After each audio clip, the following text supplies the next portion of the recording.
de insegurança, sempre teve pessoas que perderam alguém, sempre teve dificuldades muito grandes, né?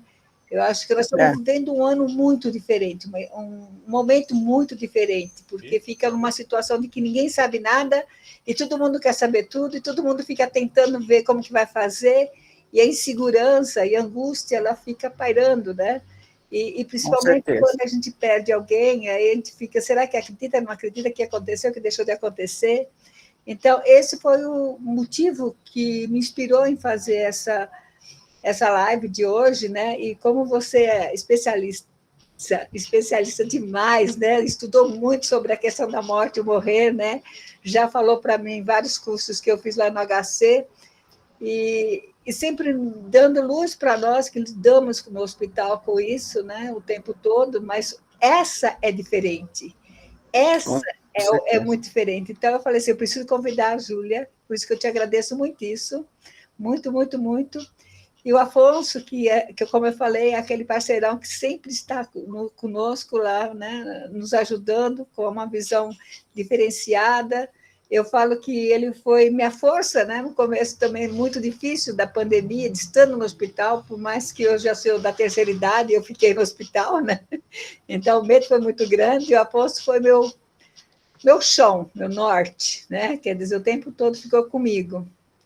E a Rê também, né? A Regiane, que também faz parte do nosso grupo, né? Também trabalhando, vivendo tudo isso, passando por várias situações também que ela vai estar falando, né? Da experiência nossa em lidar com esses pacientes. Espero que a gente consiga fazer uma live legal, principalmente de bate-papo, principalmente de mostrar um pouco de conhecimento, de que a gente possa, pelo menos, aliviar, né? Acho que entender tudo não dá, mas que nos alivie um pouquinho dessa angústia que todos nós vivemos e sofremos.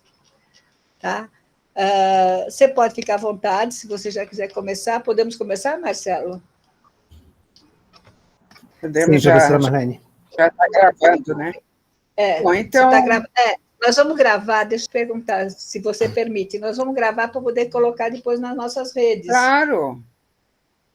Isso que eu perguntar, tudo bem para todo mundo gravar? Já está gravando. Porque eu achei melhor gravar, só para explicar ao pessoal também, porque muitas pessoas informaram que não iria poder participar e perguntaram se poderia gravar para avisá-los depois. Até para a gente colocar no YouTube, talvez, tudo mais. Então tá, então fique à vontade, abre a tela para ela, Marcelo, vamos começar e nós estamos aqui também para discutir, tá bom? Então, eu vou falar, eu até tenho um texto tal, porque eu tentei responder as perguntas, mas eu acho que eu vou falar mais livremente mesmo, em função, né, das coisas que a gente está vivendo, que você já falou, Marlene, então eu queria agradecer a possibilidade de estar aqui, né, com vocês. Prazer em conhecê-los, parabéns pelo grupo, e já vou fazer uma correção logo de cara, porque a Marlene falou que eu sou especialista, e eu não sou especialista de jeito nenhum, já dizia Kubler-Ross, que a gente, em termos de morte, nunca pode ser especialista, porque cada dia, cada hora, nós estamos aprendendo coisa nova. Então, você tira esse título de especialista, e eu tenho muitos anos que eu leio, estudo o assunto, dou aula e tal, mas cada dia é coisa nova, né?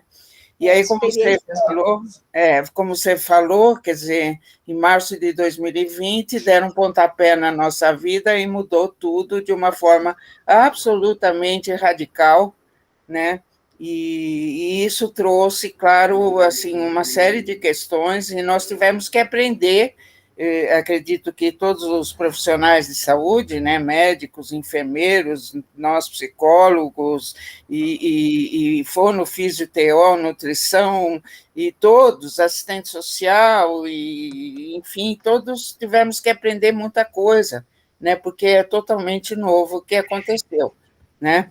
E, particularmente na questão do luto, vamos dizer que foi uma questão que eu comecei a conversar desde... Bom, eu já atendia pessoas enlutadas, né, durante a minha trajetória na USP, eu me aposentei em 2018, mas eu continuei ativa, né, nas disciplinas de graduação, pós e orientação, e o luto sempre foi um assunto importante. A gente tinha uma parte de atendimento no LEM, no Laboratório de Estudos sobre a Morte, Mas desde que iniciou a pandemia, a palavra luto tomou um vulto imenso, né?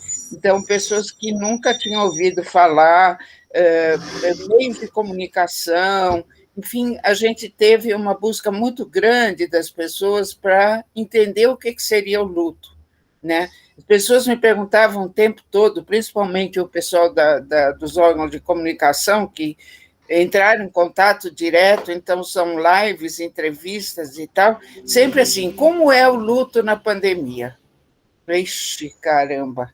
Né? Porque se já era complicado o processo de luto por causa embora seja um evento que faz parte da vida de todos nós, né? Porque não são só as perdas por morte, mas são várias perdas outras que a gente tem na vida, né? Adoecimento, separação, mudanças radicais, aposentadoria, enfim, tantas questões, todas elas levam, de alguma maneira, a um processo de luto. Né?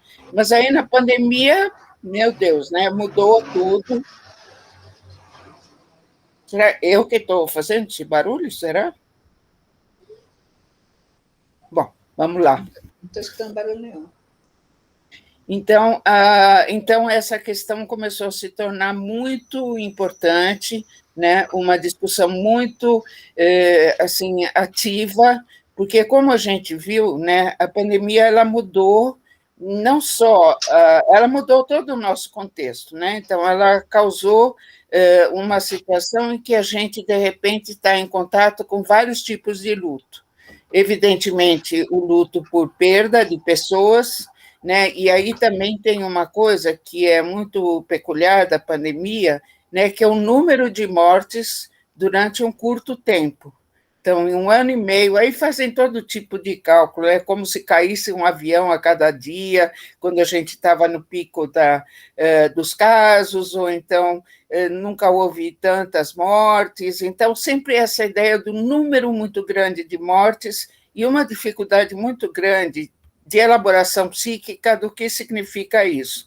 Mesmo porque não tenhamos perdido ninguém, o que é muito difícil, né? Acho que todo mundo já perdeu alguém próximo, familiar, ou amigo, colega, né? Mas a gente vive, de alguma forma, uma situação que a gente não consegue elaborar psiquicamente, que é esse número que foi muito grande, que ainda continua, né? Então, a gente diz, bom, hoje tem 250 ou 300 mortes por dia, para quem tinha 3.000 ou 4.000, mas mesmo assim é um número muito grande, né? Só de Covid, fora todas as outras. Então, isso cria vários tipos de luto. Então, o luto pela perda de uma pessoa próxima, significativa, que, entre aspas, era o luto tradicional. Depois tem o luto pela perda da situação de normalidade do nosso mundo presumido, como dizia o Colin Parkes, como diz o Colin Parkes, né, o especialista de luto, que, assim, tudo que a gente tinha como dado, né, assim, a gente sabe que o mundo é incerto e tal, mas a gente tinha uma certa rotina, um certo planejamento, atividades previstas e tal, e, de repente, de uma hora para outra, a gente ficou privado de tudo isso. Isso também é um processo de luto, né? E aí tem uma coisa que é muito peculiar da pandemia, que todo o planeta está vivendo isso, né? Até nas ilhas mais remotas, nas grandes cidades, no meio urbano, no meio indígena, todo lugar. Então, não tem ninguém, eu acho, né, que não tem ninguém que não tenha sido afetado de alguma maneira por isso que está sendo vivido. E aí a peculiaridade nossa, como profissionais de saúde, é que nós somos enlutados cuidando de enlutados, né? Então, vamos dizer, numa perspectiva... claro que a gente pode estar enlutado por alguma situação. Antes da pandemia, a gente estava atendendo, trabalhando e tal, mas agora estamos todos afetados, né? E, principalmente, teve todo o pessoal da linha de frente, né, que foi o que mais recebeu pancadas no começo, né, por conta de uma doença que não se conhecia, por conta de informações contraditórias, acho que até os colegas aqui vão poder falar mais sobre isso do que eu, e nós ficamos na retaguarda do cuidado desses profissionais de linha de frente. Então, esse é um tema também que está acontecendo, porque os profissionais de saúde tiveram muitas perdas de pacientes, não só a questão dos familiares e tal, né, mas a questão de pacientes. Então, com um grande investimento de tratamentos e unidades de terapia intensiva, com tratamentos complexos e tal, e mesmo assim as pessoas morriam, né? Então, é um luto muito complicado também, principalmente com aqueles pacientes com os quais se tem um contato mais próximo. Então, a pandemia mexeu muito fortemente. Em relação aos profissionais de saúde, ainda mexeu com o medo próprio do contágio, né, no começo, com aquelas questões todas sobre quanto de proteção de EPIs a gente tinha que ter e esse tipo de coisa, e o grande medo que existia de contagiar familiares. Então, tiveram que se isolar e tal. Então, foram períodos muito difíceis e que, vamos dizer, as pessoas sofreram muito. Então, a categoria profissionais de saúde foi muito exigida durante essa pandemia e, assim, por um tempo muito longo. Né? Não sei se vocês se lembram, eram 15 dias, depois virou um mês, depois era de mês em mês, né? E sempre essa coisa e a exigência, e principalmente nos períodos de pico que nós tivemos ano passado, e principalmente esse ano, eu me lembro que a gente teve um ano novo, de 20 para 21, que a gente dizia, em 21 será tudo diferente. E o que nos brindou em 21, principalmente no começo do ano, foi que veio uma onda ainda pior. Quem fosse ler lá o que aconteceu na gripe espanhola e tal, sabia que esse tipo de coisa ia acontecer, né? Mas a gente não acreditou, a gente achou que não seria assim, e foi, né? Então, hoje, nós estamos num momento, não sei qual. Então, nós aprendemos isso também. Nós aprendemos que, Marlene, você até falou da importância das certezas, das coisas que a gente tem como dadas e tal, a gente aprendeu a viver com elas, sabendo que não temos certeza. A gente acha, pensa, reza e tal para que seja, mas a gente sabe que a gente não sabe, né? Então, isso causa... Então, o que acontece? O luto é um processo que acontece quando tem uma perda significativa. Então, no caso da pandemia, tivemos várias e de várias ordens, e as pessoas tiveram perdas também próprias, né? E tem uma questão muito séria no processo do luto, que, embora ele seja global e todo mundo passe por isso, ele é muito singular. Ou seja, cada pessoa vai viver o processo de luto segundo uma série de questões que poderão influenciar esse processo de luto, né? Por exemplo, quem é a pessoa que morreu? Né? Qual a relação do enlutado com essa pessoa? Quais são as características psíquicas próprias do enlutado, né? Como é que ele lida com situações de incerteza, com situações de crise e tal, quais são os recursos que ele tem? Ele tem ou não tem alguma dificuldade física ou psíquica que pode interferir nesse processo? Qual é o tipo de morte? Então, no caso da pandemia, nós tivemos diversos tipos de morte. As mortes dentro da UTI, as mortes em casa esperando lugar na UTI, enfim, foram mortes, e a maioria das mortes foram mortes penosas e difíceis, com muito sofrimento, e aí nós começamos já a pensar nas interferências também da pandemia, ou melhor, do Covid-19, com a questão do luto. Porque vamos pensar, quando a gente vive uma crise grave, como é a perda de uma pessoa significativa ou de uma situação significativa, a gente quer a nossa base segura. Quem é a nossa base segura? Possivelmente a nossa família, nossos amigos, as pessoas queridas por perto e tal. O que o Covid falou? Não pode aglomerar, não pode se reunir, não pode estar junto, né? Então, se você vive na mesma casa, ok, mas se você vive em casas diferentes, não pode. Principalmente velhos não podem, né? Lembra como a gente foi fator de risco durante muito tempo, e voltamos a ser de novo, né? Ah, não pode sair porque isso, porque aquilo e tal. Então, muitas pessoas idosas viveram processos de luto isoladas, sem saber usar esse recurso que nós estamos usando agora, né, vivendo a sua dor em total solidão. Então, isso foi uma coisa muito complicada. E quando viviam com uma pessoa que adoeceu por Covid, não puderam acompanhar essa pessoa no hospital e muitas vezes não em lugares, vamos dizer, onde havia esses recursos, havia possibilidade de informar por telefone, por meios virtuais e tal, mas em muitos casos isso não foi possível porque havia uma sobrecarga de trabalho e não tinha quem fizesse esses contatos. Então, nós tivemos muitas mortes que não foram acompanhadas, pacientes muito sofrendo, sem ter a possibilidade do luto antecipatório, que é o luto no processo do adoecimento, né, que são as perdas da saúde e tudo que o processo do adoecimento provoca, não puderam ter esses cuidados, porque muitas vezes estavam entubados ou estavam com outras circunstâncias que não permitiam, e também nos picos, né, da pandemia não podiam os profissionais de saúde mental cuidar dessa parte, né? E os familiares estavam em casa, né, sem notícias ou com notícias, mas com notícias virtuais, né, não com notícias presenciais, não com esse contato que a gente sabe que é tão importante para o luto antecipatório. Então, já houve aí uma questão super complicada que gerou sofrimento adicional, né?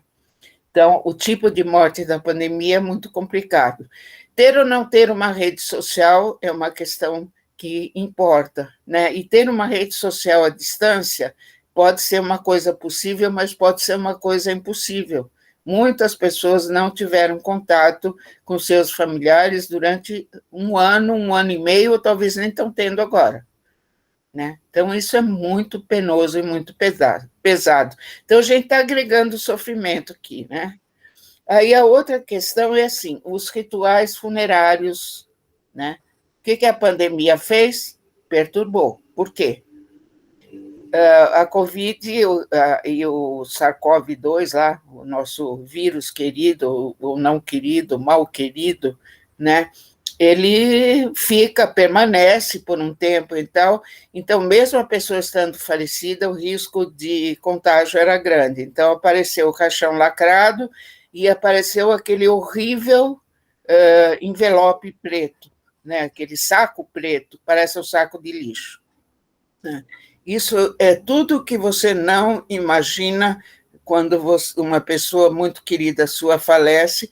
Você quer que ela tenha um caixão bom, você quer que ela esteja enterrada no que você possa depois ter os seus contatos, que você possa oferecer o melhor possível dentro das suas rendas, mas que, de alguma forma, valorizem essa pessoa querida que se foi. Essa é uma visão ideal, mas, em muitos casos, isso é muito importante para o processo de luto. Imagina o que é, então, você não ter visto, né? Você entrega o paciente na porta, né? Ele entra e você fica fora. Você tem notícias ou não tem notícias, tal. De repente, muitas pessoas não sabiam se o seu familiar tinha morrido ou não, depois descobriam que sim, descobriam que não tinha velório, porque não tinha possibilidade, ou então eles puderam ir, algumas poucas pessoas, não teve todo aquele carinho, aquele conforto que é tão importante das pessoas falarem, se abraçarem e tal, não foi possível. E ainda ficaram sabendo, não puderam ver e também não puderam ver no caixão, né? Que também é uma coisa muito importante, né? Ver o corpo, ver que a fisionomia está mais tranquila, olhar as flores em volta, enfim, guardar uma memória desse momento. Não puderam, porque o caixão estava fechado, tinha o saco de lixo, né? Então, não tinha velório, não tinha enterro, porque tem que ter enterro, mas teve vala comum também, que é uma das coisas mais horrorosas que existem, né? Todos vocês devem ter imagem daquele monte de covas abertas, sem lugar, sem uma tranquilidade de saber onde está, como foi enterrada a sua pessoa querida, qual foi o cuidado que aconteceu, todo o cerimonial e tal, nada disso. até tinha que ser muito rápido, né? Então, isso é um conjunto de fatores que tornou o luto uma situação ainda mais complexa do que ela é, mesmo não tendo todos esses agravantes, né, tendo a possibilidade de estar junto, a possibilidade de, enfim, poder trocar afeto e conforto e base segura e tal, nada disso aconteceu, né? Então, muitas pessoas sofreram demais e, até certo ponto, algumas delas conseguiram encontrar os cuidados nas plataformas virtuais, mas muitos não conseguem, porque não têm o aparato para isso. Então, a possibilidade de voltar para o presencial, né, que está acontecendo agora, é muito importante, né? Porque você começa a ter as suas bases, as pessoas começam a se organizar para ver os familiares, né, para poder ter esses encontros e tal, mas muita gente, então, está sofrendo demais com isso. Se tentou fazer, né, e foi muito bom, o Conselho Federal de Psicologia abriu a possibilidade de atendimento online, né, acolhimento, plantão, psicoterapia, e muita gente pôde se beneficiar disso. Mas vocês perguntam, o que é um luto complicado? E é difícil de definir, né? Mas um luto complicado, basicamente, é quando o sofrimento é muito grande, né? A pessoa tem muita dificuldade de elaborar aqueles sentimentos contraditórios que a gente tem, né? De ambivalência, de amor e ódio, de alegria e tristeza, de tudo que constitui o relacionamento humano e que emerge também no processo de luto, né? Tudo isso fica ainda mais complicado, né, nessas circunstâncias. Então, para algumas pessoas, realmente pode ter um luto bem difícil, bem complicado, né, com muito sofrimento. E qual que é o grande risco? De não conseguir se adaptar à nova situação. Então, muitas pessoas, durante a pandemia, não conseguiram se adaptar a essa nova situação, essa incerteza, essa questão de ficar em casa, conciliar tarefas, às vezes, muito difíceis, né? E, vamos dizer, para as pessoas que já tinham uma certa fragilidade, isso fica um pouco mais complexo, né? E o grande risco de adoecimento, né? Nós temos hoje uma pandemia de medo, que é alguma coisa impressionante. Pessoas têm tanto medo do Covid que não sai. Tem gente que não sai de casa desde então, né? Então, é a chamada síndrome da cabana, e é muito difícil, né? Então, isso também é uma nova adaptação que é importante e tal. Então, a gente tem muita tarefa por aí, né? Então, o luto complicado faz pressupor atendimentos de longo prazo, precisa ver como é que vão ser esses atendimentos, né, na medida do possível presenciais, daqui a pouco, e encontrar os recursos públicos para atender todo esse povo. Porque muitos psicólogos e muitos profissionais de área de saúde mental fizeram trabalho voluntário. Mas até quando?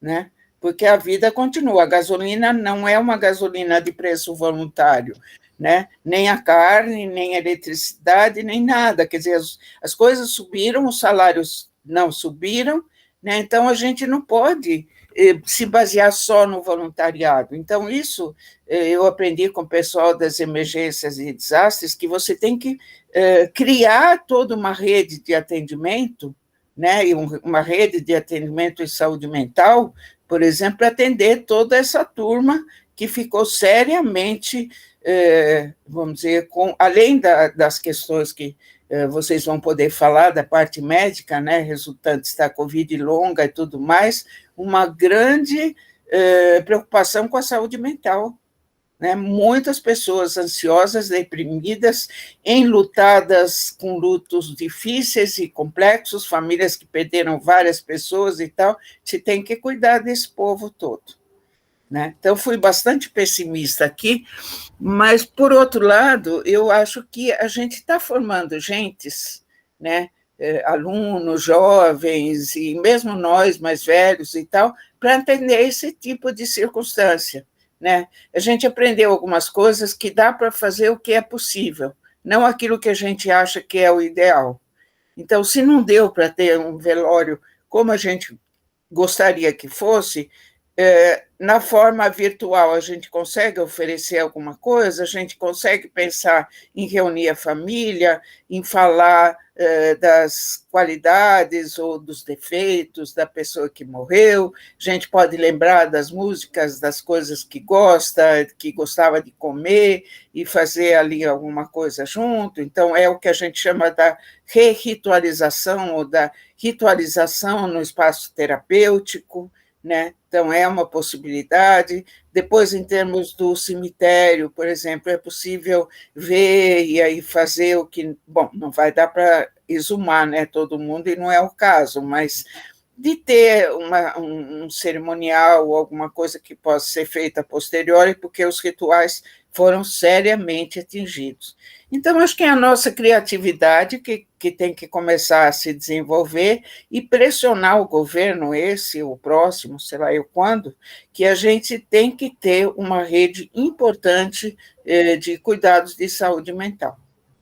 Tem que reforçar a rede que já existe, né? Porque as pessoas vão precisar de atendimento psicológico, psiquiátrico. Eu estou falando mais da minha área, que é saúde mental, né?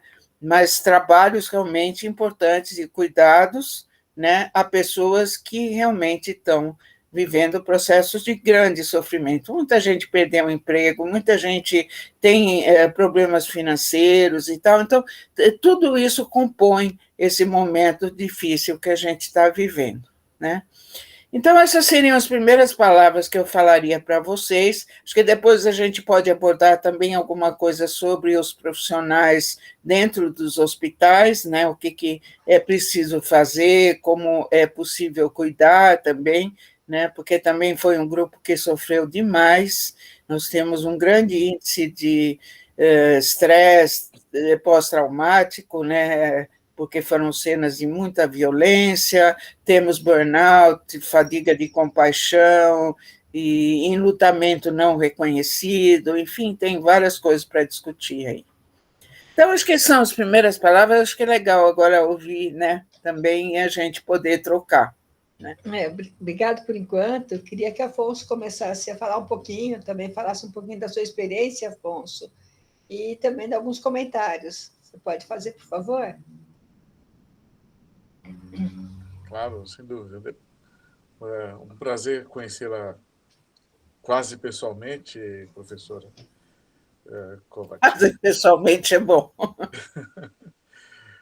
O resto da turma está tudo aqui, que a gente se encontra quase semanalmente para discutir linhas de trabalho. Então, a gente está sempre junto, que é muito interessante, e sob a batuta da Marlene. É muito, muito interessante. E eu sou do lado de fora, né? Eu sou médico, não sou psicólogo, né? Tem algum conhecimento que a gente vai catando aqui e ali para juntar, para conseguir entender essa turma toda aí, né? E até a sua fala, que teve um direcionamento muito interessante.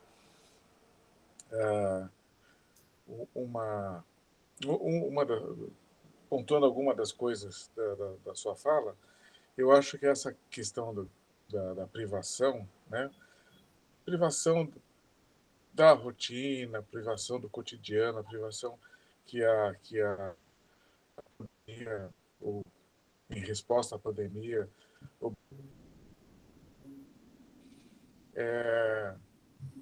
também teve para muita gente, né? Eu posso estar nessa lista.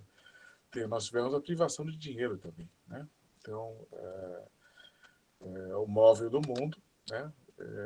A gente teve um revés durante esse ano e meio todo muito grande, muitos sofreram só por isso, né? Mas seguramente fez parte do complexo, né? De coisas que estavam acontecendo em volta. E eu vou pegar um pouco de carona quando cita a questão da gripe espanhola. Eu acho que já falei para alguns em alguma dessas nossas conversas lá no HC, a gripe espanhola teve algumas diferenças importantes em relação a essa da coronavírus, né? Ela durou menos que um ano, né? Então, o presidente eleito morreu em fevereiro do ano seguinte. A gripe espanhola começou em fevereiro, março. No fevereiro do ano seguinte morreu o presidente de gripe comum, não era nem da gripe espanhola. Então já tinha passado a pandemia um ano depois. Outro ponto é que 1% da população, estimou-se, morreu. Muitíssimo mais do que a gente está vivendo hoje, né? Mas é claro, né, a repercussão naquela época, 1918, mal tínhamos o rádio, né, funcionando. Televisão, nem pensar, e qualquer outra forma de comunicação era muito precária. Então, a repercussão era muito nas comunidades, né, e menos... Claro, teve repercussão, mas não foi tão instantânea, né? E nós aqui tivemos uma avalanche de informações, né? Nós tivemos alguns dias uma conversa com uma psicóloga italiana, né? Favorecida pela Marlene, uma ex-aluna dela, em que ela mostra alguns aspectos diferentes, mas que nós tínhamos muita notícia disso desde o começo da pandemia. Então, a questão da globalização da informação, acho que também teve um impacto importante em abater as pessoas, né? Não só ter a doença, né? Mas também abatê-las em relação a como responder, como lidar e como sentir a agressão feita por essa pandemia, né? E naquela época, 1918, né? Só médica, não havia conceito de UTI, não havia soro, não havia antibiótico, não havia corticoide. Na verdade, não havia hemodiálise. Na verdade, os hospitais eram simplesmente os lugares simples para ter uma atenção simples, para eventualmente tratar alguma coisa simples, que não era a gripe espanhola e não é essa a nossa coronavirose, né? Então, a grande diferença é que a pessoa, talvez, né, se sentisse mais condenada à morte, né, do que hoje. Hoje a gente fica na esperança, né? Eu fui um dos que teve essa esperança, né, de escapar da doença, né? E escapei. Mas é uma diferença muito grande, né? Fazendo um paralelo com a questão da terminalidade, né? Do estado terminal, que a gente identifica como médicos, principalmente, né? As equipes todas estão envolvidas. Mas o estado terminal, por exemplo, na nossa área, que é a cirurgia digestivo, é basicamente com câncer, mas tem outras situações também. Mas é um processo que a gente está acompanhando, né? É um processo que vai ter uma terminação bastante previsível, né? Talvez o tempo não, mas o acontecimento sim. E é uma situação muito, agora, bastante conhecida, né? Com a tecnologia toda, a gente pode ver, assistir os processos de degradação que existem por causa do câncer, dos sistemas, tudo, e tem uma certa previsibilidade do que vai acontecer. Lá, quando eu estava com o Covid, né, felizmente não fui entubado, mas estava grave a ponto de ser entubado nos primeiros dias, a ideia não era que eu ia morrer. A ideia não era que eu estava num estágio inelutável contra a morte, né? Eu estava lá numa situação de recuperação, de livrar dessa situação e não a coisa, no momento eu pensei algumas vezes, né, e não estar naquele período, né, e não estar numa situação de que estava condenado à morte, né? Não estava. Então, Eu não tive que passar o filme da vida, né, falando lá um chavão, né, de leigo. Não precisei passar o filme da vida em nenhum momento dentro da UTI, né, porque a expectativa era de questão, mas não era a expectativa. Então, é uma coisa interessante. E na UTI também é uma coisa que a senhora falou sobre a base segura. A gente fica sem a base segura mesmo, porque a família entrega a gente, e a gente, nos processos de doença, de cuidados de saúde que a gente tem no dia a dia, a família fica próxima, né? Se ela não fica próxima, ela fica aparentemente próxima. Você não pode, alguém veio, um amigo, o outro veio no lugar, passa um dia inteiro sem ninguém, mas vem alguém à noite. Então, essa base segura que os pacientes têm, nós não tínhamos com o Covid. E pior ainda, a equipe, ela, em muitos momentos, ela se ocupa dessa base segura, principalmente para as pessoas que têm que a família ou é pequena ou tem dificuldades de deslocamento, tem poucos amigos, e a equipe de saúde ela está sempre pronta, nós todos, né? Estamos sempre prontos para oferecer um pouquinho dessa base segura, né?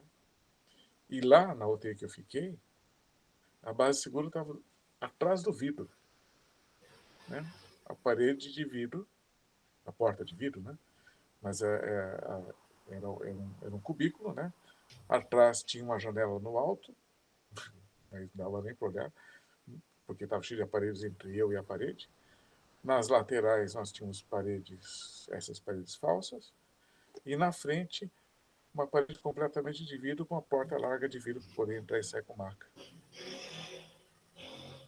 Estava de manhã, do lado de lá do vidro, com pranchetas, olhando, anotando, discutindo, né? A base segura não estava, né? Não estava presente, apesar de estar muito aparentemente próximo, não estava presente.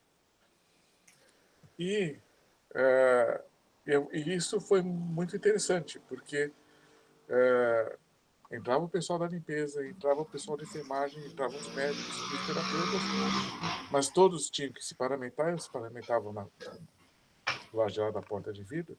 Quando entravam, estavam uma característica interessantemente diferente do que ela tinha se apresentado do lado de lá do vidro, né? E faziam todos educadamente, faziam todos os procedimentos que iam fazer, mas em 10 segundos já estavam todos do lado de fora, desparamentando, porque a gente era uma ameaça para eles, né? E verdadeira ameaça. Né? Verdadeira ameaça. Então, nada de base segura, absolutamente, nessa situação que nós, pacientes do Covid, tivemos. Né? E muitas coisas aconteceram no nosso corpo que muito rapidamente.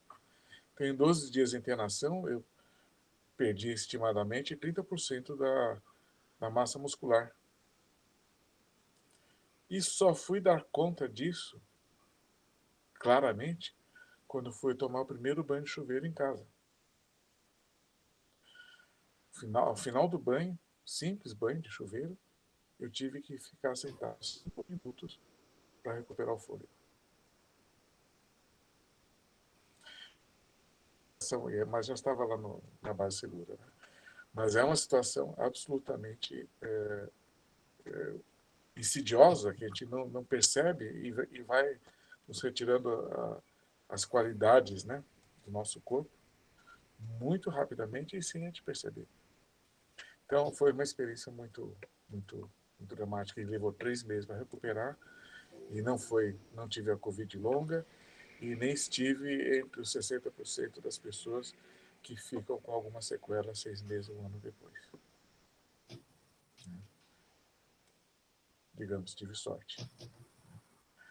mas é uma experiência que leva a muitas reflexões. Eu não consigo concluí-las todas, né? Apesar de reiteradamente a Marlene se oferecer para isso, mas ainda tem muita reflexão para desfrutar, né? Porque é uma experiência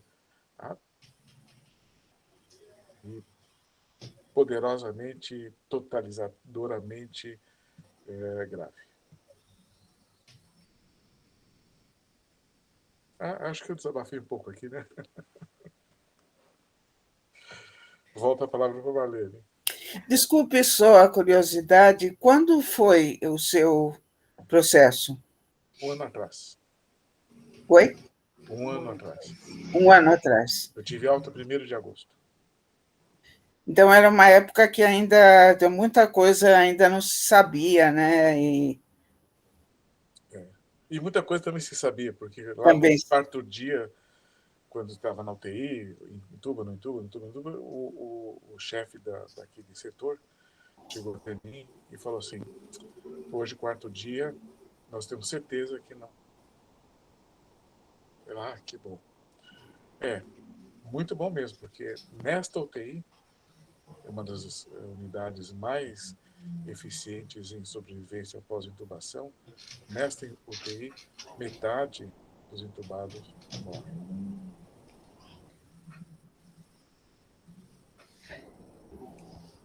Né? Então, a base segura vem com essas notícias em conta-gotas. E não dá tempo de ninguém oferecer um pouco mais, né, de si. O pessoal de enfermagem sempre mais presente, leva mais tempo para fazer cada uma das coisas delas. E, então, a gente tem um pouco mais, mas ainda assim, um pouquinho em conta-gotas.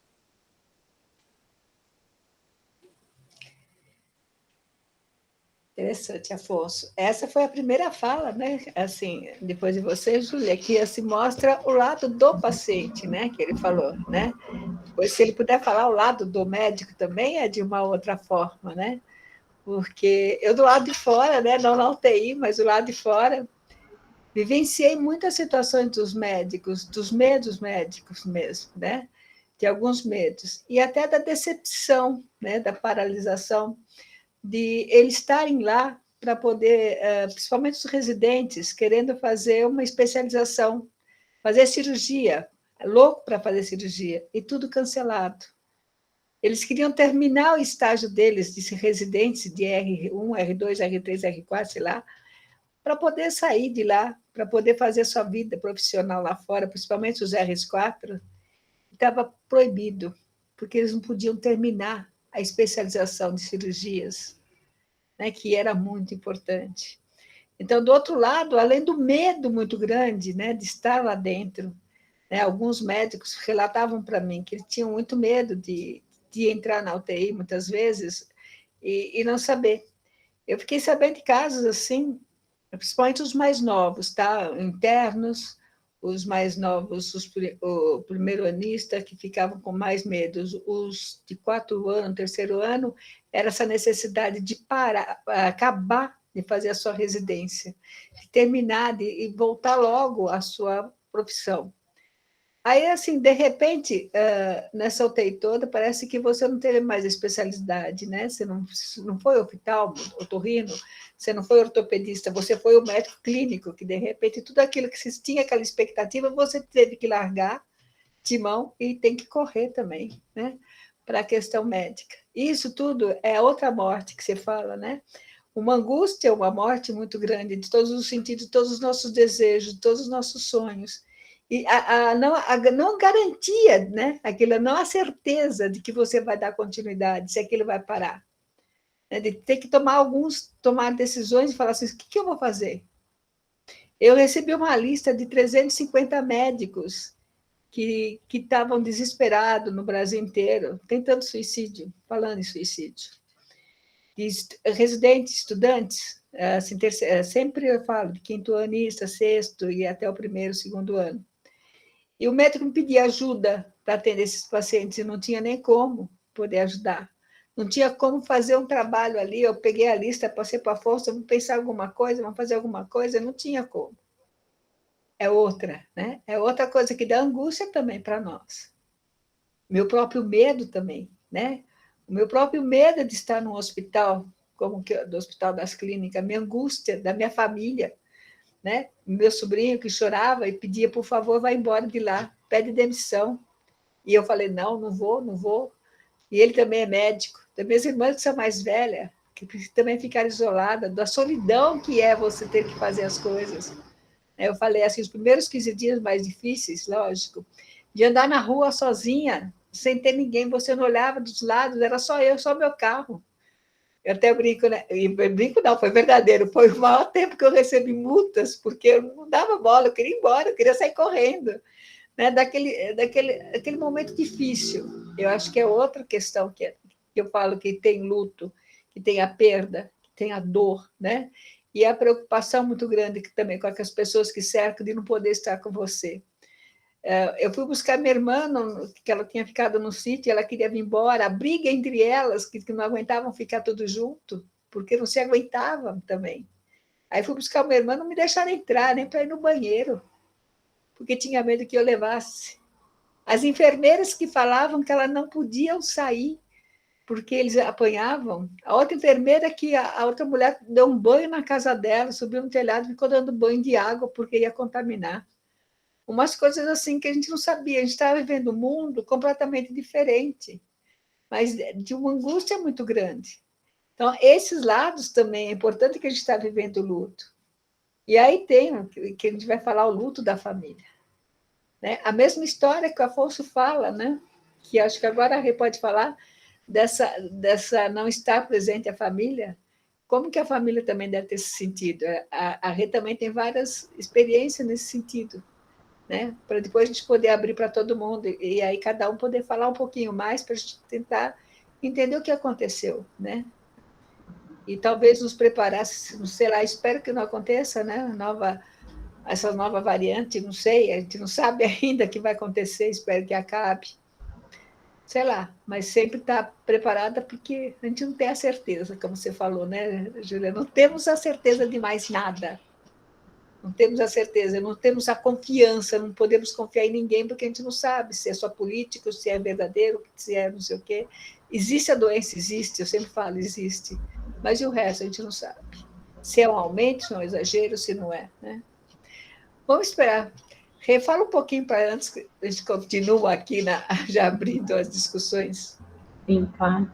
Boa noite. Primeiro eu queria agradecer o privilégio de poder participar de uma reunião tão rica, com tantos assuntos que estão tão pertinentes, estão tão na nossa vida, nesse momento, tão presentes, né?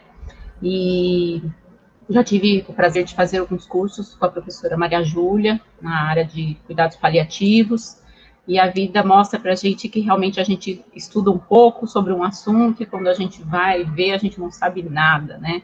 Porque a nossa vida, de certa forma, virou um luto diário. Cada dia é um golpe diferente, né?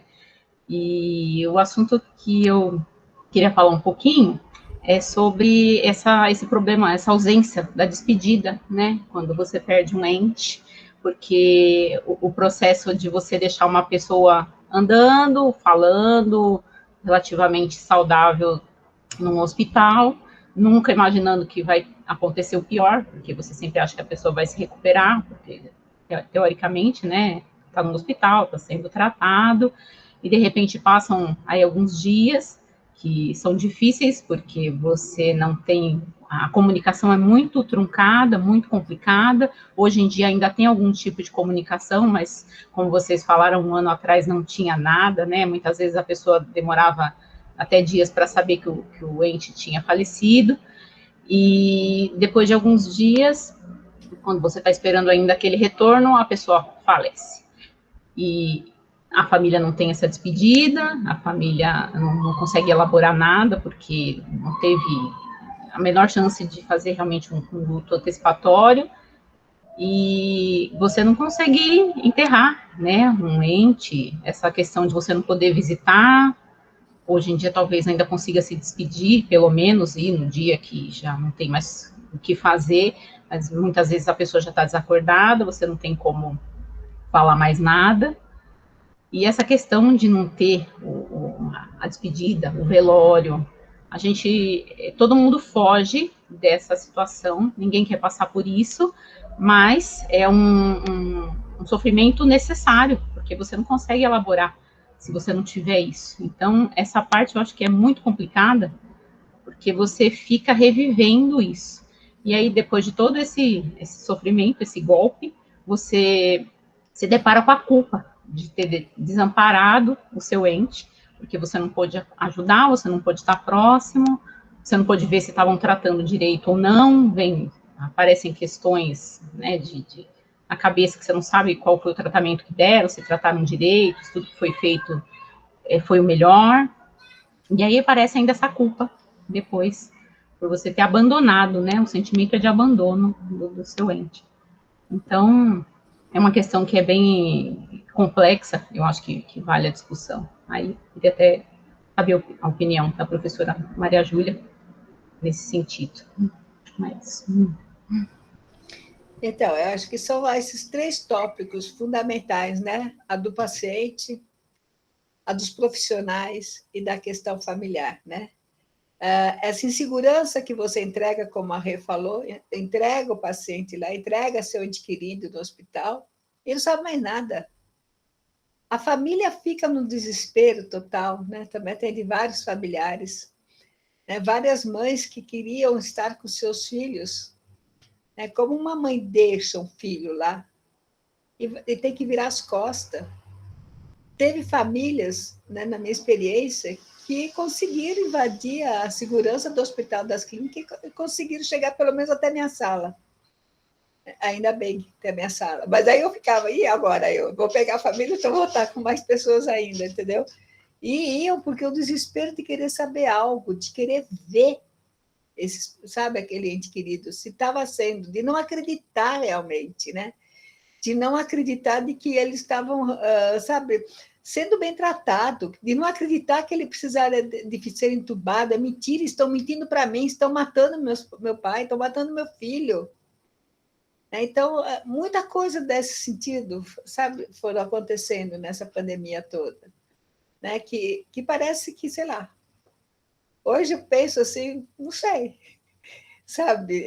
Lógico que hoje eu falo assim, estou cansada, estou cansada, estou cansada, estou cansada. É esse cansaço realmente que dá, né? É um cansaço de um estresse muito grande. Né? E eu não consegui atender muito virtualmente. Mesmo assim, eu me desafiei até atendendo presencialmente, né? Porque eu achava que para mim não valeria. A falta do abraço também é muito difícil para o paciente, né? Eu acho que tem uma coisa, foram 3 depoimentos, né, muito fortes, né, de vivência muito próxima dessa situação, de uma coisa que a gente não conhecia, que a gente não sabia, né, a gripe espanhola, que não foi espanhola, né, nenhum de nós estava vivo, né, então a gente hoje lê e tenta entender, ou então vai ler sobre a peste, ou vai ler, né, mas não adianta, quer dizer, nós estamos vivendo agora e nós estamos aprendendo agora. Então, essa questão, eu fico imaginando, vocês que estiveram no hospital, né, no que a gente chama da zona quente, né, aprendi essa expressão com o pessoal que trabalha com emergências e desastres, né, foi uma emergência, foi um desastre, né? A pandemia foi um desastre, só que é um desastre de muito longa duração. Isso também é um problema muito sério para pensar, né? E isso que você falou, Marlene, esse cansaço, né? Ele é muito... A gente consegue entender que o cansaço está, porque é uma situação, e eu fiquei pensando, né? Porque, claro, eu estava sempre na retaguarda, né, ouvindo as pessoas e vendo o que estava acontecendo. Eu achei que aquela passagem de ano, aquilo foi uma coisa que realmente desestruturou, porque é como se você, assim, tivesse a sua energia para fazer um determinado trabalho. Então, você está dando além daquilo que você tem condição de dar, porque tem uma exigência tal, mas você está olhando lá para frente e dizendo assim, bom, mas eu vou ter um momento que eu vou poder parar, descansar e tal. Não teve. Muitos emendaram, questão das férias foi complicado, e uma coisa que eu aprendi também com o pessoal das crises e das emergências é que você tem que obrigar as pessoas a pararem num determinado momento, porque às vezes a pessoa perde a noção e aí ela pode, de fato, adoecer e aí ela cai fora.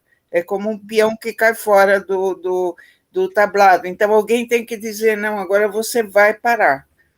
Você vai para sua casa, ou você vai tirar alguns dias, porque senão a pessoa perde, né? Então, eu imagino quantos médicos, enfermeiros, psicólogos, enfim, fisioterapeutas, uma profissão que a gente nunca imagina, não sei se tem alguma fisioterapeuta no grupo, né? Mas foi uma profissão que eu fiquei pensando, tudo bem, já fazia um trabalho em UTI, já tem todos os que vão para o trabalho respiratório, mas nunca o fisioterapeuta foi tão importante, tão, entre aspas, usado, né, como foi nessa pandemia, por causa das questões pulmonares e tal, né, e outras. Né, isso que você falou, né, Afonso, desculpe, estou tratando de você e quero ser tratada como você também. Apesar de ser mais velha, faço questão, senão eu saio fora. Né? Falou, né, dos 30% da perda muscular, é muita coisa, né, para uma pessoa em pouco tempo. Então, são coisas que a gente não tem, às vezes, a condição de imaginar, a não ser que a pessoa nos conte que é assim. Né? E isso, uma coisa também que eu queria refletir, que vocês falaram, eu acabei não abordando essa questão, mas eu lembro que nas primeiras lives, no início da pandemia, uma das coisas que a gente falava sempre, pare de ouvir noticiário, escolha um, né? Esse noticiário você ouve, de resto desligue, porque senão a gente começou a ficar intoxicado, porque cada um falava uma coisa diferente. Isso não mudou agora, mudamos nós. A gente já aguenta um pouquinho mais ouvir que eles não têm acordos. Vai tomar vacina qual? Antes tinha que ser tudo da mesma, agora tem um negócio que chama intercambiabilidade. Olha que nome bonito. Então, agora você pode tomar AstraZeneca e Pfizer, mas a corona não entra. E aí, eu que tomei 2 coronas, o que faço? Tomo uma terceira corona, porque eu sou do grupo que está na linha da terceira dose. Então, há um ano atrás, a gente enlouquecia com isso. Hoje, a gente fica olhando. Se eles vão decidir um dia, e a gente vai tomar uma ou outra, porque todas elas vão fazer bem. Né? Mas essa coisa deixou a gente muito perdida no começo. Então, imagino quem tinha um parente lá dentro, né? Uma coisa que você falou também, Afonso, que me chamou a atenção, UTI não é lugar de morrer. Na minha compreensão, a UTI não é lugar de morrer, não é um lugar legal de morrer, porque é muita agitação, muito barulho, muito apito, um monte de coisa, não é um lugar bom para morrer. Então, as pessoas morrem no quarto, ou em casa, ou sei lá em que circunstância, numa situação pouco mais tranquila, com um alívio e controle de sintomas. Bom, eu sou muito adepta dos cuidados paliativos, mas UTI não é lugar de morrer. Aí começou a dar confusão na cabeça das pessoas, porque as pessoas morriam na UTI. As pessoas morriam entubado, então eu não quero ser entubado, porque se eu for entubado, eu morro. Essa era a associação direta. E ainda é.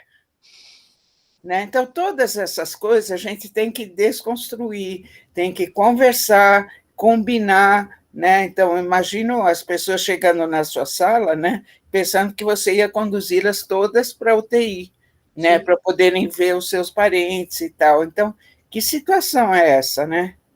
Que situação é essa? Que coisa mais absurda, foi muito difícil, tá? Não foi tão fácil assim, não, foi muito difícil, porque você não sabia o que fazer. Você não sabia o que fazer. Não é fácil. Mas você falava assim, não pode, sabe, é o risco, mas isso é minha mãe, é meu filho, é meu pai, e você não sabia o que fazer. Tentava segurar e ficava dificílimo você tentar mostrar para ela a dificuldade que era entrar lá E o risco que também ela corria. Claro. E não é fácil. Não é fácil. Porque culturalmente, né? Eu acho que nós aqui no Brasil temos essa cultura de vivenciar um luto diferente, sabe? Porque assim, todo esse ritual de você se despedir, né, do seu ente querido, é para você se dar um conforto, né? Como se fosse um abraço, um carinho, um conforto para si mesmo, né? De poder trocar. Essa semana um paciente meu também perdeu o pai, né? Um fisioterapeuta perdeu o pai. E ele falou assim, que bom que teve todos os meus familiares, que nós pudemos conversar, sabe? Falar um pouquinho do meu pai, falar um pouquinho da nossa infância, falar um pouquinho, sabe, de várias outras situações, né? Que a gente foi revivendo, não estava só. Essa solidão que eu acho que mata, né? Eu gostei muito quando você falou, tudo bem, não deu para fazer isso, né? Não deu para fazer esse tipo de despedida. Então, por que não fazer agora uma reunião familiar para poder falar isso? Porque é importante se falar, né? Dar risada do que aconteceu, né? Porque nos velórios, geralmente, tem um grupinho aqui rindo, contando piada, mas falando, lembrando sabe, de uma cena, de um acontecimento familiar, e que isso que é importante, né? Para dizer, olha, ele viveu legal, teve momentos bons, né? E tem lembranças boas, porque a gente tem que viver essas lembranças mesmo. Então, é muito bom que você possa falar isso mesmo, né? Vamos reunir, vamos reviver isso, refazer, né? Acho que refazer essa despedida de uma forma, sem o corpo presente, mas e a incerteza que a Rita estava falando, né? A incerteza, será que é ele que está lá, aquele saco? Será que é ele que está sendo enterrado, né? Quem que é? Será que é meu pai? Será que é meu tio? Será que sabe, é realmente meu filho? Que você faz um reconhecimento. Eu tenho aqui um amigo, né, do meu sobrinho, desde criança. É como se fosse filho nosso, não sai de casa e tal. O pai dele morreu em uma semana também, né? E ele teve que ir lá, e meu sobrinho foi junto, ele conta, né? Foi meu sobrinho que acabou contando também, foi ele que não quer, ele ficou meio retraído, né? Que é impossível, você não consegue saber quem é. Larga ele lá e tchau, vai embora. Sabe? Depois faz crema, faz alguma coisa, você não sabe. Né? E ainda existe o comércio, né? Como é difícil você lidar com a questão do comércio, das flores. Como você não vai colocar umas flores? Eles vendem as flores. E eles vendem as coroas. E eles vendem o caixão mais caro, porque é aquilo que você falou, todo mundo quer. Só que não vai usar aquilo.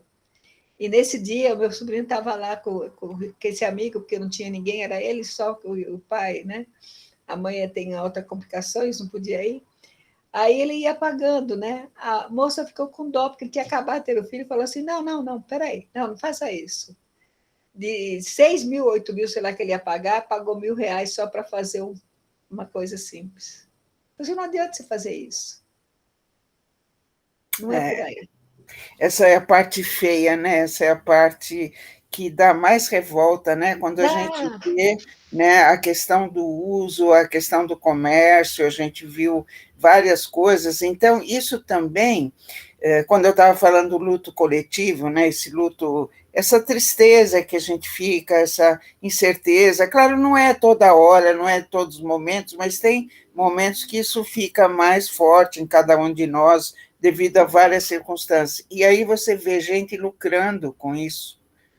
Né? Isso é uma coisa, quer dizer, isso existiu em todos os tempos, não é que seja uma novidade agora, mas é que agora você não vê tanto, e é uma situação que você vê que as pessoas já estão sofrendo tantas situações, você não pode, não merece, né? Então são aquelas horas que realmente e o sentimento de solidariedade ou de coletividade, ele apareceu em várias circunstâncias.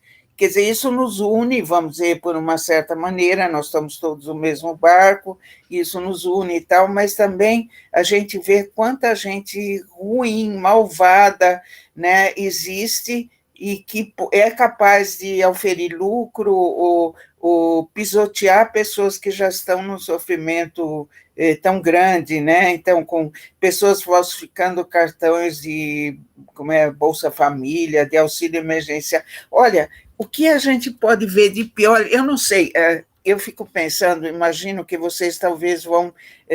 seria muito bom registrar essas coisas e isso virar livro. Né, todas as experiências que o grupo viveu aqui, né, seria muito importante isso poder ser escrito e tal. História, né? Nossa História, porque essa é uma história. Né? Todos nós, desde as crianças pequenas, são obrigadas a usar máscara, tadinhas, e já estão com um acessório normal, a máscara para eles, talvez até mais do que para a gente, né? E tudo isso que nós vivemos, quer dizer, nós somos, vamos dizer, a turma de 2020, 2021 e, quiçá, 2022, né? Os que nasceram nesse ano, os que eram crianças, os que eram adolescentes, adultos, idosos, né? Todos viveram essa experiência, cada um com as suas perspectivas e possibilidades e tal. Eu digo que um grupo que sofreu muito foram os idosos, mas aí eu digo, não, mas os adolescentes também sofreram muito. As crianças sem aulas. Crianças sem aula, né? Os pais atormentados com o trabalho remoto e a criançada correndo de um lado para o outro, junto com o cachorro, o gato e tudo mais, dentro de casa, às vezes num lugar muito pequeno, né? A violência doméstica... mas, por outro lado, aproximação de relacionamentos. Olha, são tantas histórias, né? Eu acho que vai render muita história e vai, espero, render também muita aprendizagem, né, sobre a questão dos cuidados. Né? O que a gente começa a valorizar nos cuidados? Né? É uma questão importante. Eu vi de um médico, me tocou muito, né? Senti assim, me faltou a base segura, né? Quanto, vamos dizer, é importante a gente pensar nessa questão de como, por exemplo, as internações, às vezes, e todos esses processos, né, como é que a gente pode ajudar, né, nessas circunstâncias, né?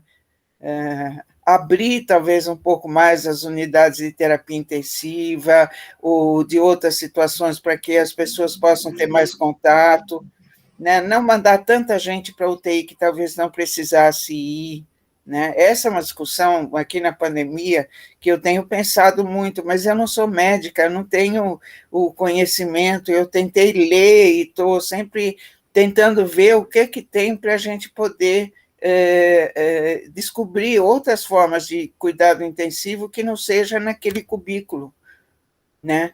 Que você falou, né? Tinha paredes falsas, né? Nem a parede era verdadeira, era falsa, né? Podia ser uma parede, não, brincando, né? Podia ser uma parede verdadeira, mas, enfim, como é que a gente pode modificar essas coisas, né? Eu acho que são situações muito importantes de aprendizagem, que se puderem ser escritas e isso vai ser história. É história. É história. É a história que o Brasil não conta muitas vezes, né? Que nós deixamos nossas histórias muitas vezes de lado, né? E é muito importante. Nós temos muitas histórias. Muitas histórias. Bom, eu estou falando demais, gente. Vamos abrir para as pessoas poderem falar, né? Gostaria também de ouvir um pouquinho, acho que os outros que estão aí nos assistindo. Tem a Lara também, que vive um outro tipo de experiência, que é com as pessoas trabalhando, as angústias de estarem trabalhando, né? Acho que também tem uma experiência diferente, né? Tudo bem? Boa noite. Eu gostaria de trazer aqui uma reflexão, tá? Estou pensando aqui tudo que vocês estão trazendo, e também tem um outro ponto, né? A culpa das pessoas de terem levado o vírus para algum familiar. Eu atendi alguns casos nesse sentido, né, das pessoas em desespero, dizendo, né, se ele morrer é minha culpa. Eu que saía de casa, fui eu que passei, eu que peguei primeiro, né, então é como se eu tivesse matado alguém da minha família, né. Eu atendi um caso muito sofrido, assim, muito angustiante, de um filho já mais velho, enfim, adulto, mas ele morava com os pais, E aí os pais, né, difícil segurar, né, eles queriam sair, o pai era muito ativo, queria ir para a rua, ir no mercado e voltar e tudo mais, e até que eles decidiram que eles iam, então, passar um tempo com a filha que mora fora do Brasil, né. E ele falou, ok, lá estava muito difícil também, mas de alguma maneira eles decidiram ir, e a filha estava lá esperando, né, para recebê-los e tudo mais. Acontece que logo depois os pais pegaram Covid, né, lá na casa da irmã, a irmã pegou e etc. E o pai faleceu. Né?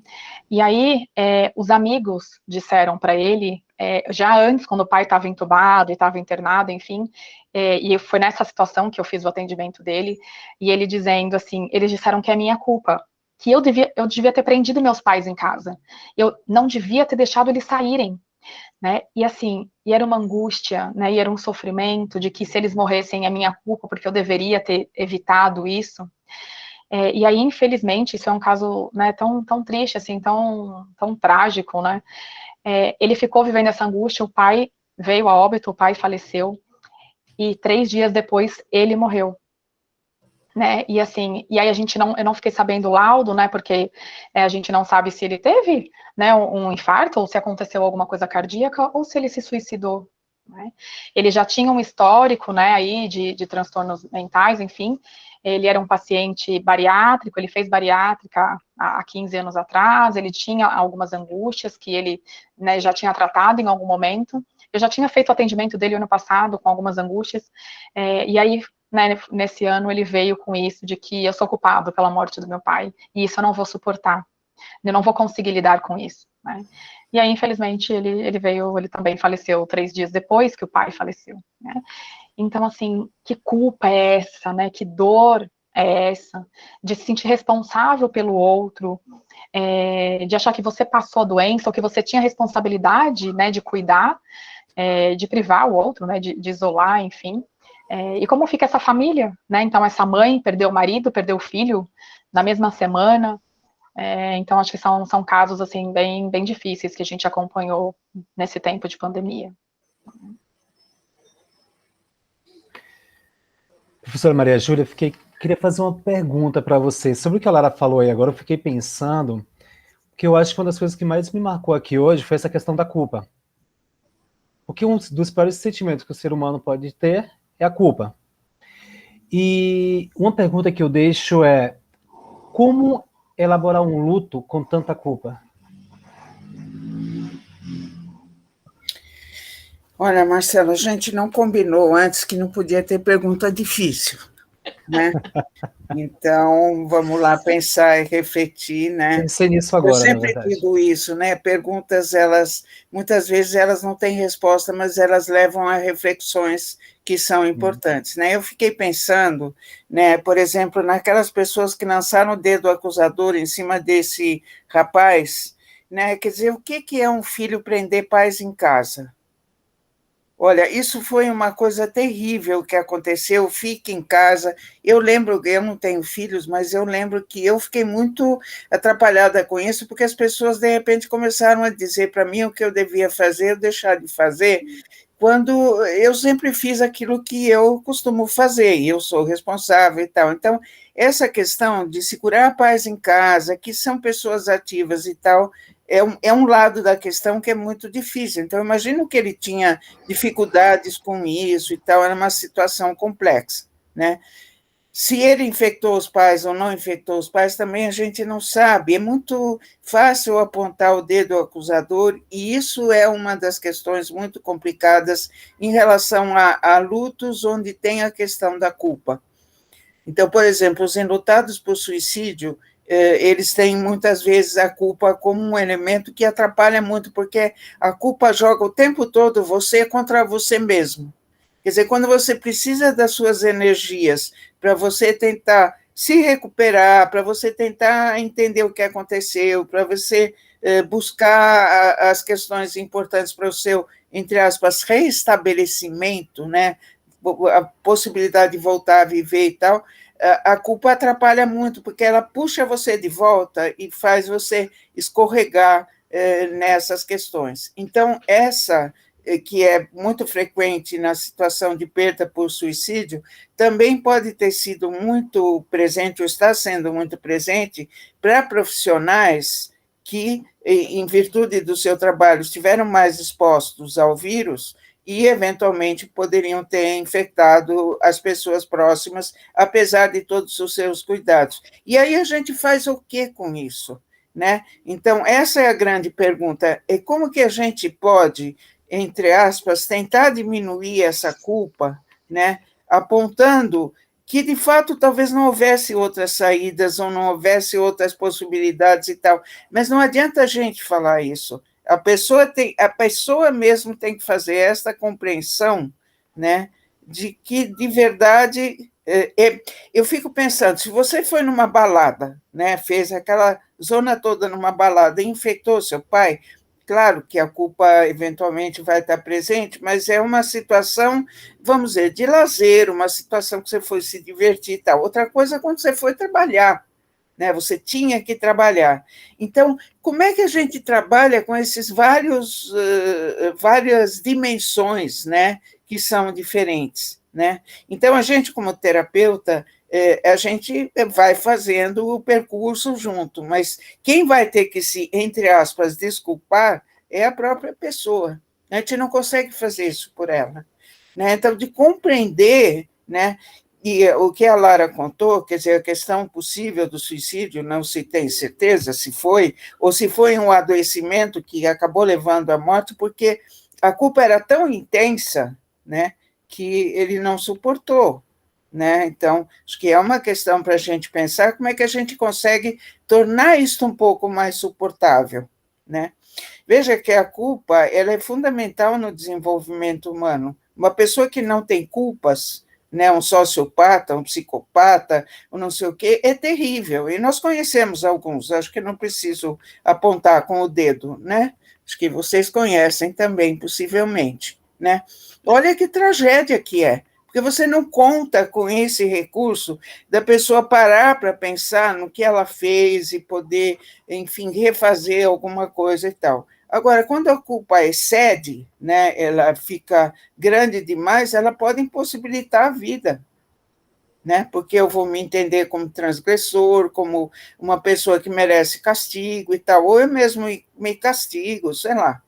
Então, é muito difícil. Então, eu me preocupo muito com os profissionais que estão vivendo essa questão da culpa, assim como com os enlutados por suicídio, que a gente sabe que a questão da culpa é tremenda, sabendo que a gente muitas vezes não tem como evitar, né? É o percurso da própria pessoa, mas é muito difícil.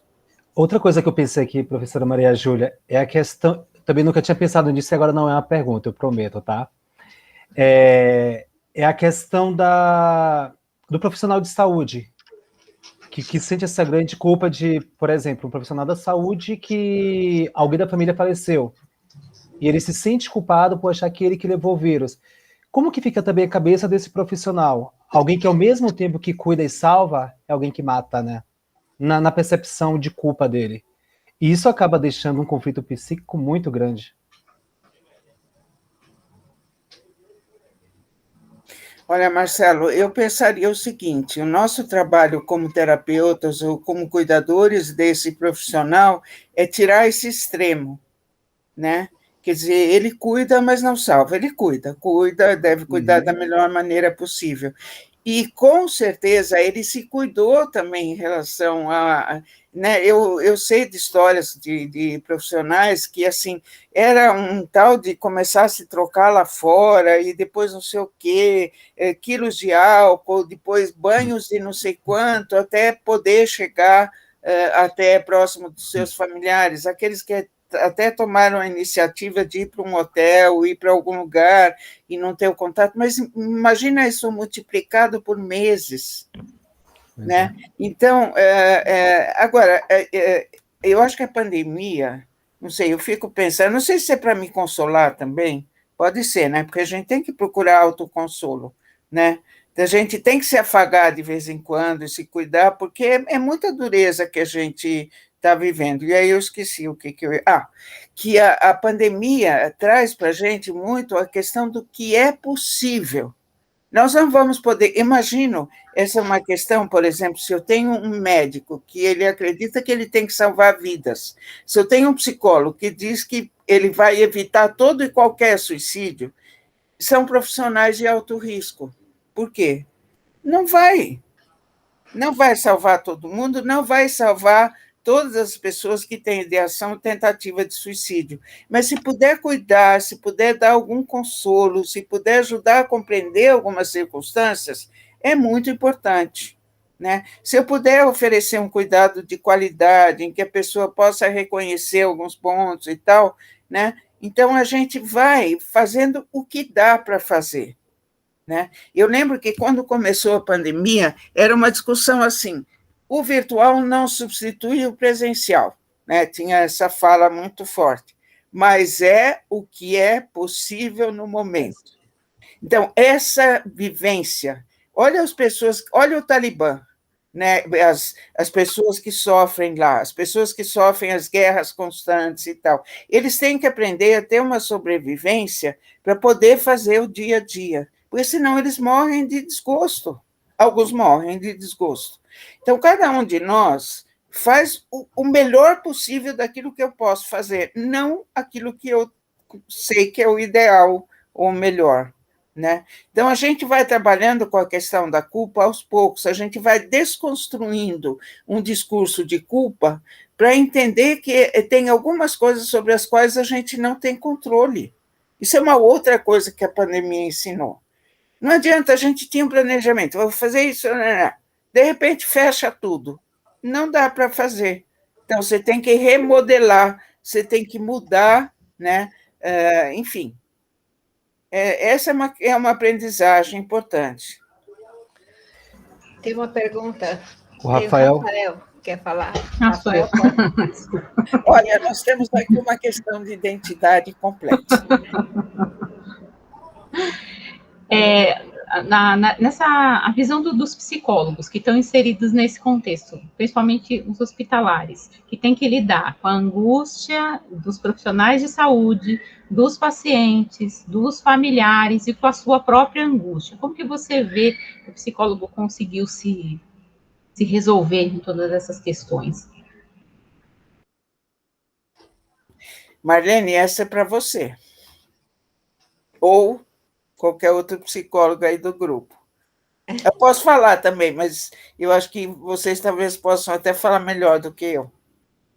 Eu acho que assim, é difícil falar em nome de todos, né? Eu falo como eu consegui me resolver. Quando eu assumi que eu ia ficar no hospital, eu precisava estar presente.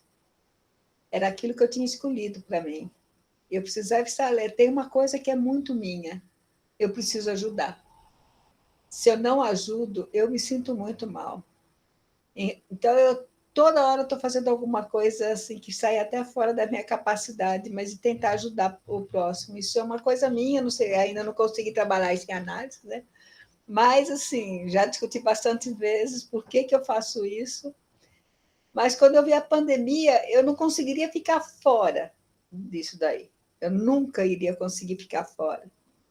Eu acho que eu tinha que estar presente, sabendo, ter o controle, é uma necessidade do controle, de ter controlado. Então, assim, eu continuei, né, fora do hospital, tentando conversar. Uma coisa que me ajudou muito foi o grupo, né? Nós começamos a escrever sobre a pandemia, nós escrevemos muito sobre essa pandemia, que eu acho que isso ajudou bastante você entender um pouquinho, não só da pandemia, das outras pandemias que aconteceu no mundo, esse milênio praticamente, né? Quais foram as pandemias, o que estava acontecendo em termos políticos, em termos de vivência, de sofrimento. Isso deu assim um alívio muito grande. Procurei assim ter momentos de muito prazer em termos familiares. Eu não me separei depois que passou aquele crise, que eu vi que não era tudo isso, né, de recuperar um pouquinho não é que eu não perdi uma prima também, né, com muita dor, uma prima que sempre é mais velha e que me ensinou muita coisa, né, em termos de vivência pessoal, Mas, assim, viver em família também, eu acho que foi uma coisa que me deu um suporte muito legal. Sabe, tinha momentos, final de semana, que era brincadeira, gozação, menos, assim, sendo poucas pessoas, mas que davam suporte, né? A gente nunca fica tão sozinha, né? Eu acho que a gente sempre precisa ter alguém para poder discutir e conversar. Eu acho que o Afonso me ajudou muito também, porque ele também estava lá muitas vezes, né? E naqueles momentos que a gente via solidão muito intenso, de poder discutir, conversar e cada um colocar um pouquinho. Eu acho que eu sou muito aberta também, né? Eu não fico só comigo as coisas, eu abro, todo mundo sabe. Todo mundo sabe do meu sofrimento, da minha angústia, do que passei, sabe, das minhas dificuldades então, como profissional.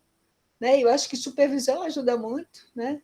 Então, de uma forma ou de outra, o apoio dos alunos também me ajudaram muito, o apoio do Afonso me ajudaram muito. Nós somos muito abertos e muito sinceros, né? Então, isso, né, deu uma segurança muito grande. Agora, por isso que eu falei, agora eu não sei, cada um encontrou uma forma e um meio, né? Eu acho que eu fiz muito tempo análise também, eu acho que isso de uma estrutura, né, analítica, de vários estudos, de várias coisas, e uma estrutura de psicanálise. Durante muitos anos eu fiz, durante quase 20 anos, análise. E supervisão eu nunca deixei de fazer, né? Parei faz pouco tempo, mas eu nunca deixei de fazer supervisão, sempre, durante a minha vida profissional eu fiz sempre, né? Eu falo que eu tive grandes mestres na minha frente, que eu acho que isso é bom, né? E eu tive várias pessoas do meu lado, porque eu nunca fiquei sozinha, eu sempre chamei um, chamei outro, chamei um, chamei outro, vai dar aula. Isso daí faz com que você sempre está em atividade e estudando as suas próprias coisas. As lives também faz com que você reflita, né, o pensamento de cada um.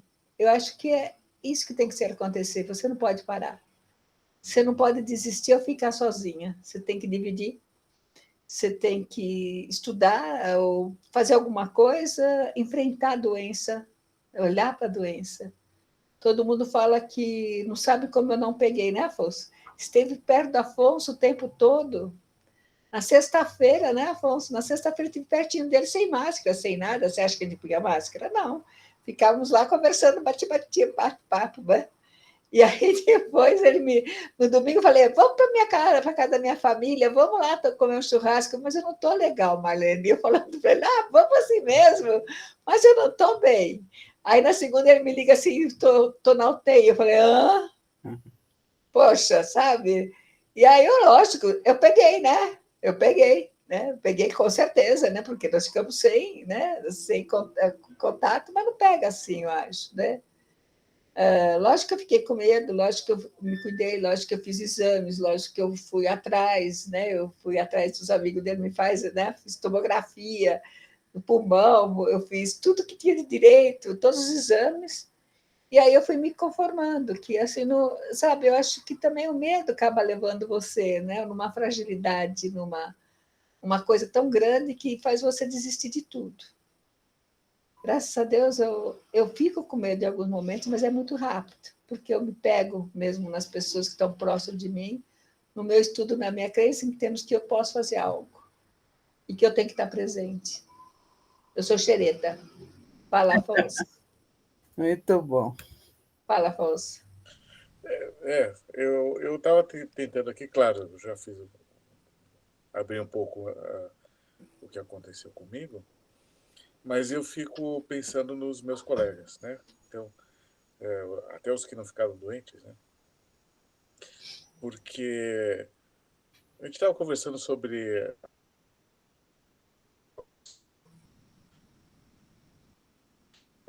Oi, ficou mudo? Travou. Voltou? Oi, travou, Afonso. E agora?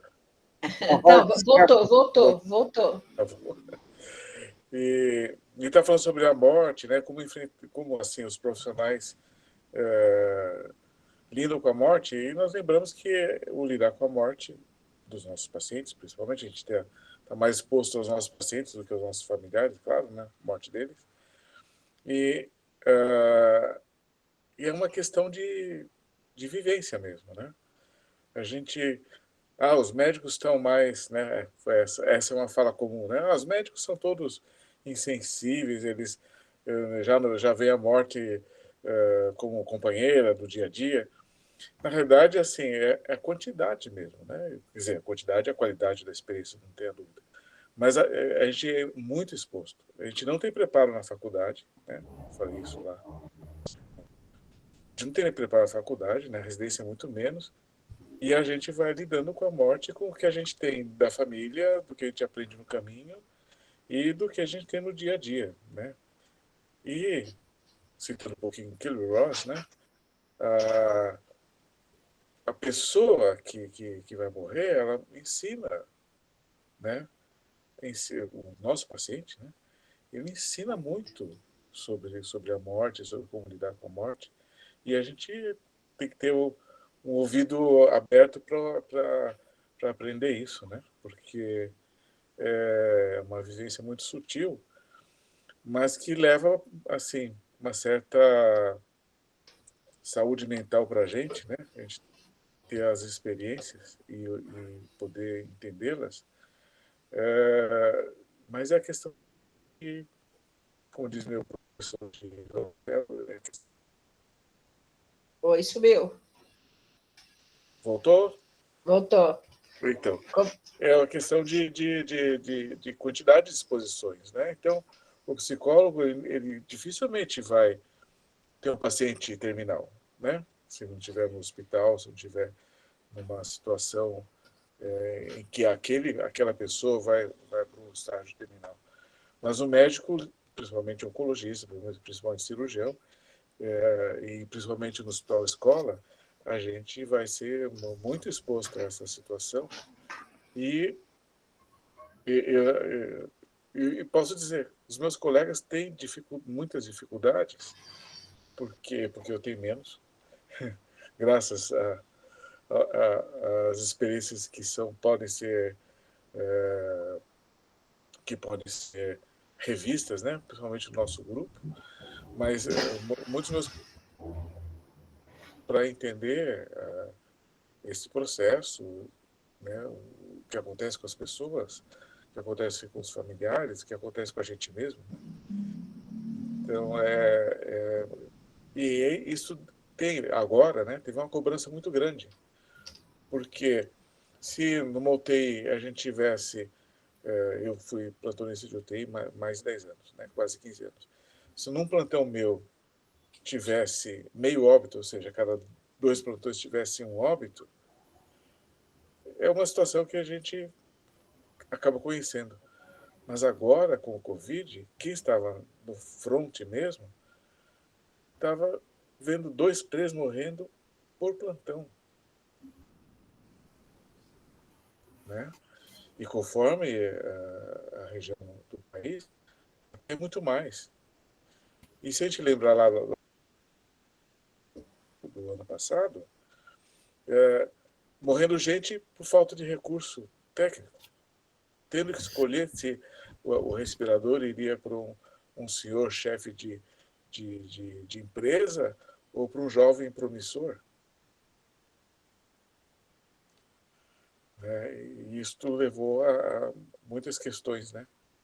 Na literatura e nas discussões.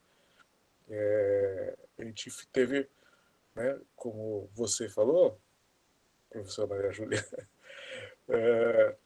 a gente ficou numa sequência de eventos rápidos, um atrás do outro. Né?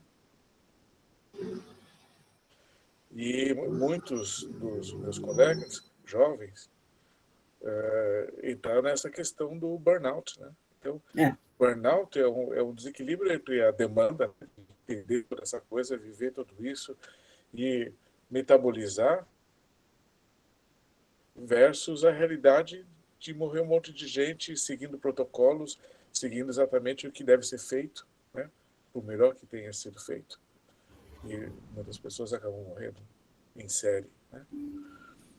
Então, trazendo um pouquinho o lado do profissional médico, eu acho que a gente teve esse aprendizado que não resultou ainda. Né?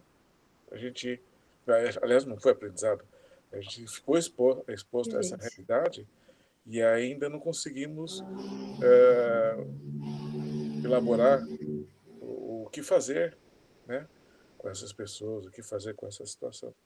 Pelo menos, eu acho que ainda não tem muitas propostas, né, professora?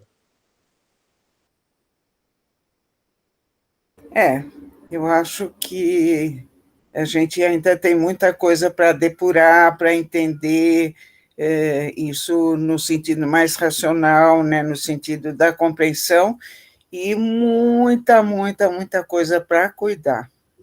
Isso é uma preocupação que eu tenho, porque eu acho que a gente, lendo, né, sobre as emergências, desastres, guerras, quando tem um desastre natural e tal, você tem que planejar um cuidado e tal, e tem que planejar para depois também, né? Só que, como a pandemia está durando muito, a gente tem que planejar já agora para estar em tempo de pandemia já, né, ofertando todos esses cuidados, né?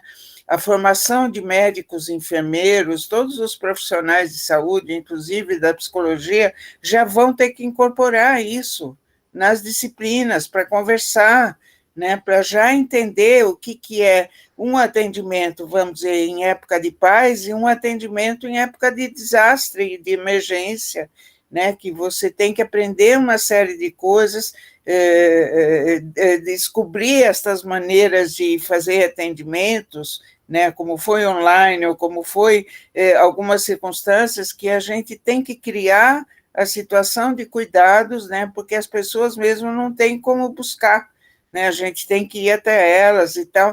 Então, tem que pensar, nós temos recursos, por exemplo, na área de saúde mental, recursos são muito poucos, a gente precisa ampliar muito.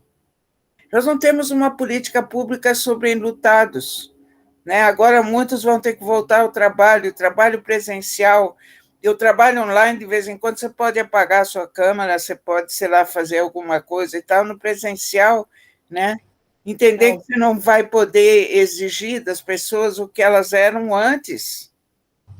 Eu tenho muito medo disso, assim, da violência em relação a isso. Então, tudo isso tem que ser cuidado, tem que ser falado, tem que ser pensado, né? As crianças que chegam nas escolas, os adolescentes, os universitários, que ainda não voltaram. Eu não estou entendendo isso. Por que não, né? No meu instituto vem um documento depois do outro, falando que não dá para voltar por causa disso, por causa daquilo e tal. Eu só fico olhando, eu já sou aposentada, não estou direto aí na lide, mas eu não entendo isso. Eu acho que o risco nós vivemos em risco, gente. Se a Covid for enxergada como risco máximo, a gente não vai voltar nunca, porque nós vamos viver com esse vírus. A sorte é que, ou enfim, todo o trabalho da ciência, né, em relação a criar vacinas em tempo tão rápido, né, e tantas vacinas de tantas formas e tal, a gente vai viver com o braço picado, né, vai ter um monte de picadas. E vamos até que um dia vai acabar e vai chegar outro, vai chegar o SARS-CoV-3, 4, 5, 10, 20, sei lá, né? Nós vamos ter que aprender a viver com isso, então não dá, eu não entendo, mas eu nem quero entrar nesses meandros, até porque está ficando tarde, né? Está na hora da gente jantar, daqui a pouquinho, né? Nós estamos na hora de terminar.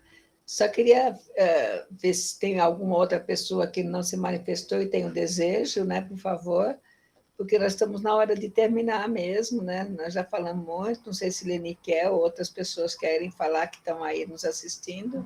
Tem alguma pergunta? Alguém se manifestou? Não? A Leni levantou a mão. Leni, então vai, fala, pergunta. Sem som, Leni. Está sem som, Leni. Liga o microfone. Fala, Leni. Seu microfone está pausado. Deixa, não consegui. Deixa enquanto ela está ligando lá, deixa eu falar uma coisinha, um convite aí para todos, que o Instituto Ínvio está oferecendo um curso, a partir agora do dia 28/9, de avaliação psicológica para paciente candidato à cirurgia bariátrica. Vai ser ministrado pela Marlene, e tem aí professores convidados, inclusive o doutor Afonso, que está aqui com a gente. E vai ser um curso muito bom, então divulguem aí para os seus pares, participem, porque tem muita informação. Tem mais informações também no site da Inbio, né? Cursos e treinamentos inbio@gmail.com. Tem informações lá para quem tiver interesse, tá bom? Ok, então vamos terminar aqui. Mais uma vez agradeço você, Júlia. É Júlia para mim, né? Não tem como eu mudar. Não tem jeito, é muito tempo conversando e é Júlia, né? É Júlia do coração, é Júlia amiga, é Júlia parceira de todos os momentos, né? Assim como Afonso é Afonso para mim também, não tem como doutor, nem professor, né? Afonso também e todos os outros, a Rê também, muito obrigado pela essa participação e a todos os que conosco tiveram, né? Espero que tenha, pelo menos, aliviado um pouco, ou aumentado um pouco a angústia, porque a angústia também se faz necessário para que você possa refletir, para que você possa chegar numa conclusão, né?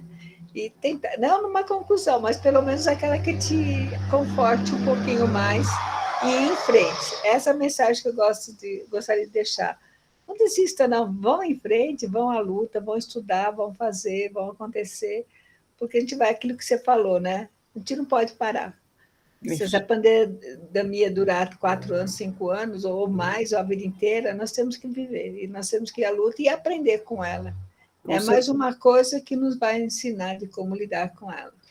Isso mesmo. Então, foi um grande prazer, agradeço o convite, parabéns pelo grupo.